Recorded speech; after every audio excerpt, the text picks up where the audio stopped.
Bienvenue dans cette nouvelle vidéo de la Bourse Sinclair. Aujourd'hui, on parle de répartition de capital. Faut-il répartir son capital comme les théories développées dans les années 90, 2000, 2010 ou l'arrivée de l'inflation va chambouler tout ça? Comme chaque fois, avant de commencer, n'hésitez pas à me faire part de vos remarques, de vos questions, de vos commentaires, juste en dessous, dans la barre des commentaires. Si ces vidéos vous plaisent, pensez à vous abonner. Ça me fait toujours énormément plaisir. Ouais, je pense qu'on peut y aller. Allez, c'est parti!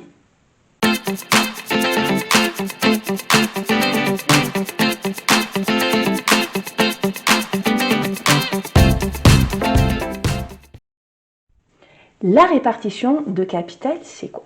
C'est tout simplement le fait de répartir son épargne dans différents postes. Comme vous pouvez le voir sur le graphique, généralement, on a 3 mois d'épargne pour les aléas de la vie, une partie pour les assurances vie, une partie pour de l'immobilier papier, une partie pour tout ce qui est actions, trackers, ETF et une partie pour les produits exotiques. Généralement, le classique du classique, ça fonctionne comme ça.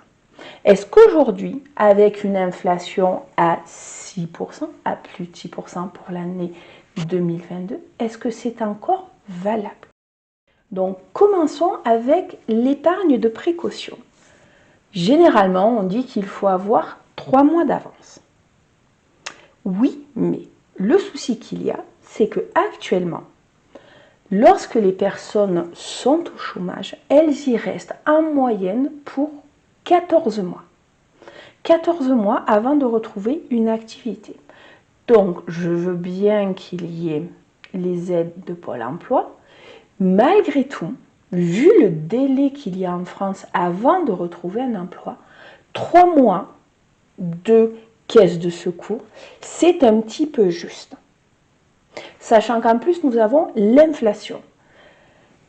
L'inflation également sur tous les produits de première nécessité. Ça va être tout ce qui est alimentation, ça va être tout ce qui est déplacement. Donc, pensez que 3 mois pour avoir sa petite caisse de secours, c'est suffisant. C'est la première erreur. Selon moi, il faut beaucoup plus augmenter quand c'est possible, parce que ce n'est pas possible pour tout le monde, mais les personnes qui le peuvent, il faut au minimum augmenter sa capacité de résistance à l'imprévu d'au moins 9 mois. Il vous faut au moins 9 mois d'économie de caisse de secours pour pallier aux aléas de la vie. Alors, les assurances vie. Les assurances vie, c'est un produit qui est, comment dire, qui est une arnaque un petit peu légalisée. Je m'explique. Les assurances vie que vous allez acheter, faites de façon automatique, sans prise de risque, avec de l'Euribor, sont des produits qui, sur le long terme, vous font perdre de l'argent. 1, votre argent est bloqué pendant 7 ans. 2, vous avez des frais de dossier qui vous bouffent la rentabilité.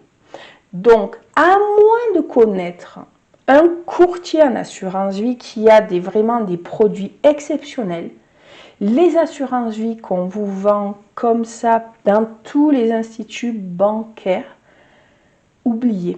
Ou même chez les assureurs. C'est des produits où vous perdez de l'argent et en plus, votre argent est bloqué. L'assurance vie, selon moi, est le plus mauvais produit de placement. Que ce soit l'immobilier papier, type SCPI, ou les actions, avec des comptes titres ordinaires ou des PEA, on est actuellement dans une économie qui est en train de préparer une transmutation, c'est-à-dire qu'on est passé d'une économie plutôt en croissance et on est en train de se retrouver avec une économie réelle qui va énormément prendre du plomb dans les... Je m'explique. Sur les 20-30 dernières années, on avait une économie avec une croissance plutôt constante, dénuée d'inflation. Actuellement, on a une inflation de compétition. des produits nécessitant, enfin des produits énergétiques pour transformer des biens qui ont explosé. Résultat, notre économie, l'économie réelle, notamment en Europe, va très fortement être secouée par l'inflation et par une grosse perte de pouvoir d'achat. Si les gens ont une énorme perte de pouvoir d'achat, vous allez avoir un très fort ralentissement de l'économie. Pourquoi je vous parle de ça? D'un point de vue immobilier, je vous ai fait une vidéo sur le marché de l'immobilier français qui est beaucoup trop surévalué. D'un point de vue action, notamment action française, on a le même souci. Donc, vouloir se protéger ou essayer de dynamiser son épargne sur des actions ou sur des produits papier immobiliers, actuellement, en 2023, c'est assez risqué. Gardez à l'esprit que dans le marché des actions, quand il y a un mouvement baissier, 4 actions sur 5 baissent. Quand il y a un mouvement haussier, 3 actions sur 5 augmentent. Donc, avec un marché qui risque fort, un marché action qui risque fort de baisser, ça va être très très compliqué pour pouvoir trouver une action qui dépasse l'inflation et qui ne corrige pas violemment. Donc la dernière partie, c'est les produits exotiques. Alors dans ces produits exotiques, on utilise des produits hyper spéculatifs. Certains parlent des cryptos. Les cryptos, pour ceux qui me suivent un peu, savent très bien que pour moi, ce sont des attrape-nigots.